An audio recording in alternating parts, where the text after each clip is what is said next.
Hello साथियों, मैं सुरंजन कुमार एक बार फिर से आपके अपने चैनल वन स्टडी एग्जाम में स्वागत करता हूं। तो दोस्तों, आज भी हम लोग पढ़ेंगे हिंदी व्याकरण, क्योंकि हिंदी व्याकरण के अंदर सबसे पहले मैं बता दूं, हिंदी व्याकरण के अंदर कितने शब्द प्रकार के क्वेश्चन बनते हैं और कौन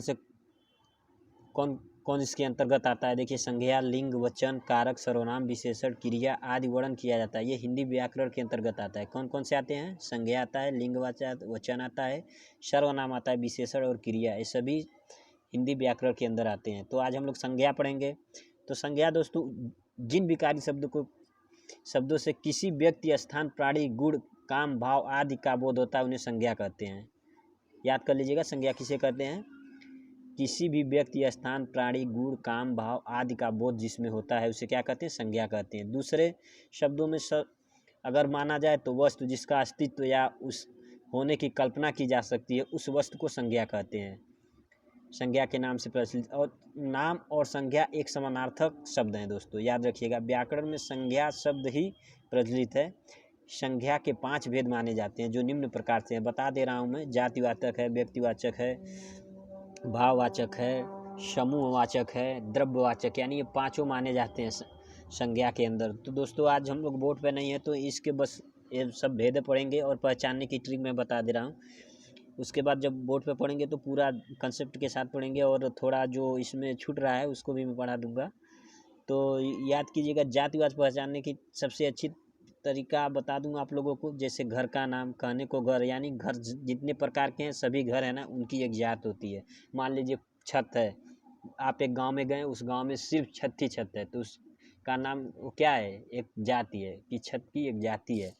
यानी घर की एक जात है। घर बना है, सब घरों के नाम, पहाड़ों के नाम, संसार के सभी पहाड़ों के, नदियों के नाम, ये सब जातिवाचक संज्ञा का ही बोध कराते हैं, उसके अंतर्गत ही आते हैं। जैसे मान लीजिए, संबंधियों में व्यवसाय, पदों और कार्यों के नाम भी, जैसे भाई, माँ, डॉक्टर, वकील, अध्यक्ष, किसान, अध्यापक, मजदूर इत्यादि सब आते हैं। पशुओं के नाम में जैसे पशु का नाम आ गया बैल, घोड़ा, हिरन, तोता, मोर, ये सभी। लेकिन अगर किसी का नाम और रख दें, जैसे अभी मैं और व्यक्तिवाचक में भी बताऊंगा, ये तो जातिवाचक है। तो ऐसे होते हैं। वस्तुओं के नाम पर मकान, कुर्सी, पुस्तक, कमल, मेज, ये सभी। और प्राकृतिक तत्वों के जैसे बिजली, वर्षा, आंधी, तूफान, भूकंप, ज्वालामुखी, ये सब जातिवाचक, जिनकी जाति है, मनो एक जात है। मतलब मान लीजिए आप एक ब्राह्मण है, तो आपकी एक क्या हो जाएगी? जात है। इसी तरह से। और व्यक्तिवाचक संज्ञा में सभी के नामों को दर्शाया जाता है। मान लीजिए मेरा नाम सुरंजन है, तो मुझे किसकी ज़रूरत है? नाम की ज़रूरत है। तो इस तरह से, जैसे राम, कृष्ण, आपका नाम कुछ होगा, उसका भी नाम, हजरत, मोहम्मद, ईसा, महिषी, मानो कुछ भी हो आपका नाम हो। फलों के नाम जैसे आम, अमरूद, ये सभी उनके नाम है ना। तो नाम से व्यक्तिवाचक संज्ञा के अंदर क्या आता है? नाम आता है। अब ग्रंथों के भी नाम आते हैं, रामायण, रामचरितमानस, पद्मावती, कमायनी, कुरान, साकेत, ये सभी दोस्तों व्यक्तिवाचक संज्ञा के अंतर्गत आते हैं। नदियों के नाम गंगा, ब्रह्मपुत्र, कावेरी, सिंधु सब आते हैं। नगरों के नाम लखनऊ, वाराणसी, आगरा, यानी नाम से जो संबंधित है वो सब व्यक्तिवाचक संज्ञा के अंतर्गत आते हैं। और जातिवाचक और व्यक्तिवाचक संज्ञा में सिर्फ इतना ही अंतर है। मान लीजिए मैं कवि हूँ, लेकिन मेरा नाम नहीं है। अगर जो मैं उसी के आगे लगा दूँ, सूरदास कवि थे, तो सूरदास उनका नाम हो जाएगा, ये वो व्यक्ति हो जाएंगे, व्यक्तिवाचक हो जाएंगे, व्यक्ति हो जाएंगे। और कवि उनकी क्या है? जाति है। कवि की एक जाति होती है, क्योंकि कवि हमेशा कविता करते हैं, तो उनकी एक जाति होती है। जैसे स्त्री में मान लीजिए कोई स्त्री है, तो एक जाति है, स्त्री की एक जाति होती है। लेकिन राधा अगर जो कोई नाम ले लिया, तो उसका नाम में व्यक्तिगत आ जाएगा, क्योंकि उसका नाम ही राधा है। इसी तरह से। और भाववाचक में क्या होता है दोस्तों? भाववाचक संज्ञा बताने में क्या, गुण के, वस्तु के गुण, दशा और व्यापार का बोध होता है उसमें। जैसे गुण के में सुंदरता, कुशग्रता, बुद्धिमत्ता, जवानी, बचपन, बुढ़ापा, ये सब इसके अंदर आता है। दशा के अंत में उन्नति, अवनति, चढ़ाई, ढलान, ये सब आता है। भाव के अर्थ में मित्रता, शत्रुता, क्रूरता, ये सब आता है दोस्तों। और जातिवाचक और भाववाचक में ज़्यादा नहीं, थोड़ा डिफरेंस है। देखिए, मान लीजिए जात, कोई जात है मनुष्य, एक मनुष्य की जाति होती है, तो मनुष्य से मनुष्यता यानी भाववाचक आ जाएगा, यानी यहाँ का प्रयोग हो जाएगा। जैसे स्त्रीलिंग में, पुरुष लिंग में होता है। इसी तरह मान लीजिए मैं लड़का हूँ, तो लड़के की एक जात होती है, लेकिन लड़कपन की कोई जात नहीं होती, वो भाववाचक में आ जाता है। मैं पुरुष हूँ, पुरुष की एक जात होती है, लेकिन पुरुषोत्तम में जात नहीं होती है। जैसे मान लीजिए बूढ़ा से बुढ़ापा, बूढ़ा की एक जात होती है, लेकिन बुढ़ापा आता है, उसकी जात नहीं होती है दोस्तों। तो इस सब सारे चीज़ हम लोग पढ़ेंगे। उसमें एक और समूहवाचक बचा है दोस्तों, 5 प्रकार के होते हैं। और समूहवाचक में क्या आता है दोस्तों, मैं आप लोगों को बता दूं। समूहवाचक में जैसे कक्षा, सेना, समूह, संघ, टुकड़ी, गिरोह, दल, ये सभी समूहवाचक में आता है। जैसे मान लीजिए वस्तुओं के नाम पे ही मान लीजिए कुंज, ढेर, गट्ठर, गुच्छा, सब इसमें आता है। और द्रव्यवाचक में दोस्तों खाने पीने की चीज़ और सोना, चांदी, लावा, लोहा, तांबा, पीतल, ये सभी इसमें आते हैं। जैसे दूध, खाने में, पदार्थों में दोस्तों, पदार्थों के नाम पे, धातुओं के नाम पे पूछा जाता है, तो धातुओं के नाम पे सोना, चांदी, लोहा, तांबा, पीतल आदि ये सभी आते हैं। पदार्थों के नाम पे दूध, दही, घी, तेल, पानी, सभी यानी खाने की और जो भी है। इसी तरह से संज्ञा के 3 आधार हैं, जिन्हें संज्ञा की कोटियों में भी कहा जाता है, जैसे लिंग, वचन और कारक, इस तरह से कहा जाता है दोस्तों। तो संज्ञा दोस्तों, संज्ञा पूरे भूमंडल पर संज्ञा की ज़रूरत होती है, क्योंकि हर एक व्यक्ति चाहे कोई काम कर रहा है तो उसका काम, या व्यक्ति है तो उसका नाम, अगर ये घर है तो घर का कोई नाम होगा कि ये फला घर है, फला हाउस है, इस तरह से होगा दोस्तों। तो स्टार्ट करते हैं आज के पहले क्वेश्चन से। तो बताइएगा दोस्तों, संज्ञा, कौन सा शब्द व्यक्तिवाचक संज्ञा से संबंधित है। अभी मैं आप लोगों को बताया था, सॉरी इस क्वेश्चन से नहीं, ये तो हमारा लास्ट क्वेश्चन है। फर्स्ट क्वेश्चन से स्टार्ट करते हैं।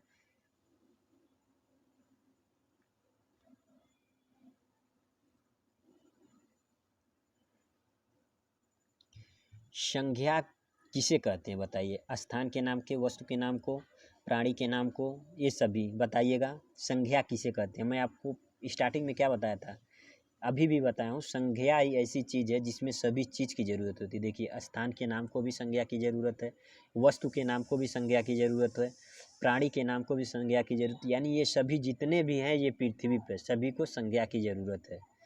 तो राइट आंसर ऑप्शन डी हो जाएगा दोस्तों, ऑप्शन डी। नेक्स्ट, संज्ञा के कितने भेद हैं, अभी मैं संज्ञा का भेद नहीं, ये बताना है दोस्तों। मैं 5 ही बताया हूँ। कौन से? जातिवाचक, व्यक्तिवाचक, द्रव्यवाचक, समूहवाचक और भाववाचक।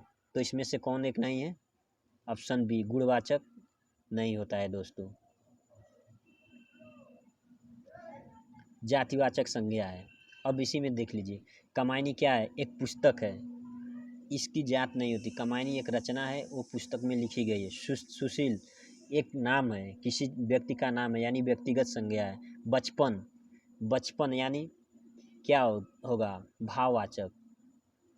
बच्चा से बच्चा की एक जात होती है, लेकिन बचपन में क्या आ जाएगा? भाववाचक आ जाएगा। भी नहीं होगा, ये भी नहीं होगा और ये भी नहीं होगा। तो राइट आंसर ऑप्शन है। डॉक्टर की एक जात होती है, अगर कोई भी डॉक्टर होगा तो उसकी एक जात होती है। नेक्स्ट दोस्तों, मैं बेसिक कॉन्सेप्ट इसलिए क्लियर करा देता हूँ ताकि आप लोग प्रैक्टिस लगाएं तो सारे क्वेश्चन सही कर दें। और जब मैं प्रैक्टिस करा रहा हूँ उसमें भी सारे क्वेश्चन आप लोगों का सही हो जाएगा। तो बताना है निम्नलिखित में से कौन सा शब्द संज्ञा है। क्रोध, क्रोध, क्रोधित, क्रोधित, बताना है। संज्ञा पूछा है दोस्तों, इसमें संज्ञा की किसकी जरूरत पड़ती है? क्रोध को, क्रोधित को, क्रोधी को। देखिए, क्रोध मान कुछ होता नहीं, इसका तो कुछ मतलब ही नहीं। क्रोधित यानी क्रोधित कोई व्यक्ति है, तो इसमें संज्ञा क्रोधित कोई भी हो सकता है। क्रोधित इसमें भी नहीं होगा, क्रोध में भी नहीं, क्रोध, क्रोध में भी हो, क्रोध होगा दोस्तों। तो राइट आंसर ऑप्शन बी हो जाएगा। नेक्स्ट, संज्ञा के कितने भेद माने जाते हैं दोस्तों? मैंने कितने बताए हैं आप लोगों को? 6, 7, 2, 5 बताइएगा। कितना बताया हूँ मैं दोस्तों? 5। वो पाँचों कौन कौन से हैं? जातिवाचक, व्यक्तिवाचक, भाववाचक, समूहवाचक और द्रव्यवाचक। याद रखिएगा, संज्ञा के सिर्फ 5 भेद माने जाते हैं। तो राइट आंसर ऑप्शन ए हो जाएगा। नेक्स्ट,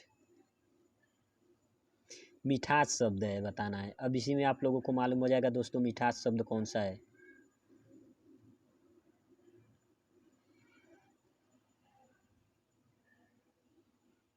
मिठास शब्द है व्यक्तिवाचक संज्ञा, जातिवाचक संज्ञा, भाववाचक संज्ञा, समूहवाचक। मिठास, मिठाई से मिठास, मीठा से मिठास, यानी भाववाचक संज्ञा हो जाएगी दोस्तों। नेक्स्ट, महात्म्य में, महात्म्य शब्द है, क्रिया है, क्रिया विशेषण है, विशेषण है, भाववाचक संज्ञा है। महात्म्य, महात्मा से क्या हो गया? महात्म्य। इसके मतलब, इसकी बात क्या हो गई? महात्म्य का मतलब होता है क्या दोस्तों? अंदर की चीज़, यानी जिसको हम छू, भाववाचक संज्ञा में हम महसूस कर सकते हैं, छू नहीं सकते हैं। तो महात्म्य यानी महात्मा से महात्म्य, उस महात्मा को हम जानते हैं, उसको टच कर सकते, लेकिन उसके अंदर जो कला है, गुण है, वो जो जानता है उसे नहीं छू सकते हैं ना। तो राइट आंसर कौन सा हो जाएगा? भाववाचक संज्ञा हो जाएगी महात्म्य में। नेक्स्ट,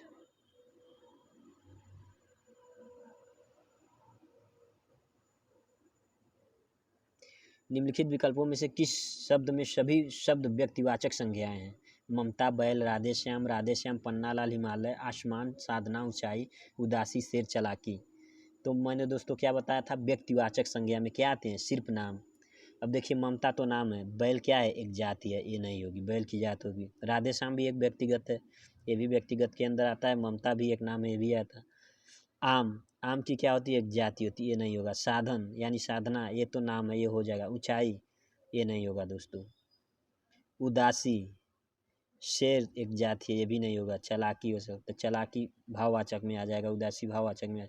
तो राइट आंसर कौन सा हो जाएगा? Option B, Radheshyam, Pannalal, Himalaya. ये तीनों नाम है दोस्तों। किसी हिमालय का भी एक नाम है, कोई पर्वत है उसका नाम हिमालय, राधेश्याम एक नाम होता है, पन्नालाल भी नाम होता है। नेक्स्ट क्वेश्चन दोस्तों, तो राइट आंसर ऑप्शन बी हो जाएगा। नेक्स्ट आगे देखते हैं। निम्न में से सभी शब्द समूह वाचक संज्ञा हैं। दोस्तों एक काट दीजिएगा। निम्न में से सभी शब्द समूहवाचक संज्ञा हैं, बताना इसमें से सब समूहवाचक। तो मैं आप लोगों को क्या पढ़ाया था? समूहवाचक में कौन सा आ जाते हैं? अध्यापक, मिठाई। अध्यापक तो समूह में आएगा, लेकिन मिठाई नहीं आएगा, ये भाववाचक में आ जाएगा। समाचार, ये व्यक्तिगत में आ जाएगा, ये भी नहीं होगा। पशु एक जात में आ जाएगा, ये भी नहीं होगा। मानव की एक मानव, ये भी जात के अंदर आ जाएगा। चोरी क्रूरता, साधु, ये भी नहीं आएगा। तो राइट आंसर ऑप्शन ए हो जाएगा। सेना, कक्ष और सभा, एक गृह समूह का मतलब दोस्तों गृह के अंदर, मानो हम लोग का गृह होता है, ग्रुप होता है, गिरोह होता है, इसी तरह से। नेक्स्ट दोस्तों, और आज का लास्ट क्वेश्चन बताइएगा दोस्तों, आप लोगों को वीडियो कैसी लग रही है? हमारा पढ़ाना आप लोगों को समझ में आ रहा है कि नहीं? आप लोगों का कंसेप्ट क्लियर हो रहा है कि नहीं? आप ये पढ़ लेंगे, और जो मेरी मुंह से एक एक बात आप लोग के लिए यूजफुल होगी। अगर बुक नोट करते होंगे और उसको 1 से 2 बार दोहरा लेंगे, या इसको ही 2 बार पढ़ लेंगे, उसके बाद किसी भी बुक में आप हिंदी का प्रैक्टिस सेट लगाए जो मैं पढ़ा रहा हूँ, आप 100 जितने क्वेश्चन होंगे सबके सब सही करेंगे। कौन सा शब्द व्यक्तिवाचक संज्ञा से संबंधित है? आगरा, गरीब, पानी, बचपन। तो गरीब क्या होता है? गरीब एक व्यक्ति होता है, तो व्यक्ति में क्या होगा? गरीब। गरीब नाम नहीं होता है, तो ये नहीं होगा। पानी एक द्रव्यवाचक है, बचपन भाववाचक है। तो राइट आंसर ऑप्शन ए हो जाएगा। आगरा एक नाम है, किसी शहर का नाम है। किसी शहर का नाम हो, किसी चीज़, कोई भी वस्तु का नाम हो, वो व्यक्तिगत के अंदर आता है। तो दोस्तों आज के लिए इतना ही। बताइएगा आप लोगों को वीडियो कैसी लगी, और मेरा पढ़ाया आप लोगों को समझ में आ रहा है कि नहीं आ रहा है। मिलेंगे नेक्स्ट वीडियो में, तब तक के लिए जय हिंद, जय भारत।